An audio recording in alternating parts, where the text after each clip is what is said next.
Bob, we're here with you at the LA Auto Show. We've got the Volt here, which is my first time to see it and experience it for the first time. Why don't you give us a little bit of your spiel on why you're excited about this car?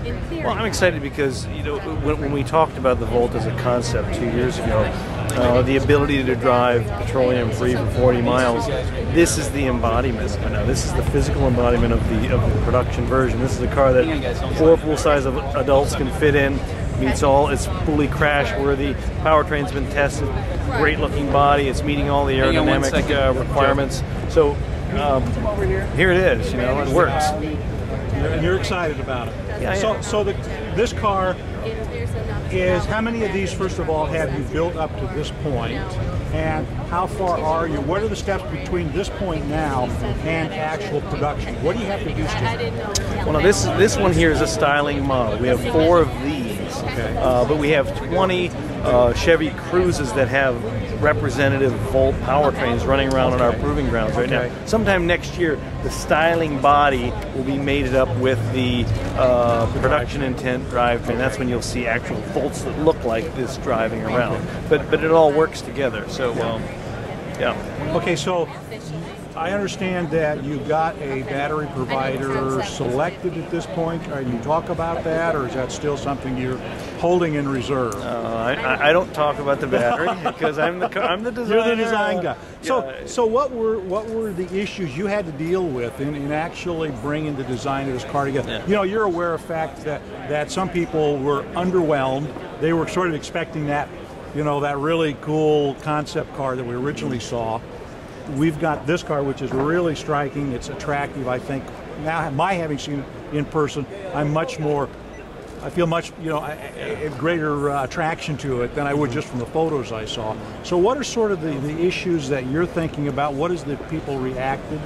You know, the reaction you've gotten from the car, what are your thoughts? Well, I think a lot of people, when we showed the concept, and that's what the car was, it was a concept. It was an idyllic version of what the car could be.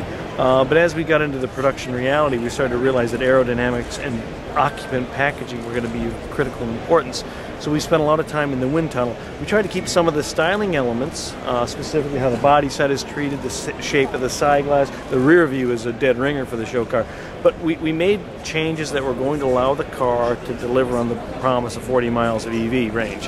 And so most of the changes were aerodynamics. I know some people were thinking that, okay, I'll get this electric Camaro, as we said, and obviously I can understand certain people wanting that, but I think this car, to me, is a superior piece of product design. The surfacing is more sophisticated. It's a better solution to the problem, because the show car, quite frankly, if you ever sat in it, the roof was right on your head. You couldn't see out of it. The wheelbase was 116 inches long, which is the same as a Chevy Tahoe. Maneuverability wasn't there. This is a better solution for most people. Okay, good. So we can, you feel you're comfortable on track with the late 2010 Absolutely. debut of the car then? Yeah, hopefully I'll get one a little earlier than that. Oh, okay. when do you see production or pre-production cars being made available for? I'm sure you're going to do some kind of real-world testing with it. I think we've said that we'll have a couple hundred of these throughout 2010 for our own internal use, and perhaps for certain members of the media, I guess, could drive them as well. EV World being one of them. EV World be first on the list. But dealer showrooms, November of 2010. A customer can walk in off the street and buy one. Okay. Yeah.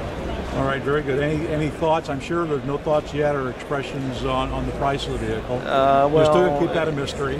Still keeping that a mystery. Look, we know there's going to be some premium that has to be paid because the battery is not cheap, the powertrain is not cheap. Right. But I think when people see the cost savings, there's the cost savings, but then the driving experience too. To drive electrically, this creamy, smooth power delivery, instantaneous torque, it's really going to be a premium automobile. And I think a lot of people, when they first drive it, are going to realize that that is some of the collateral benefit that you get from electricity, beyond just saving gas and not polluting and all the other good things that go along with it.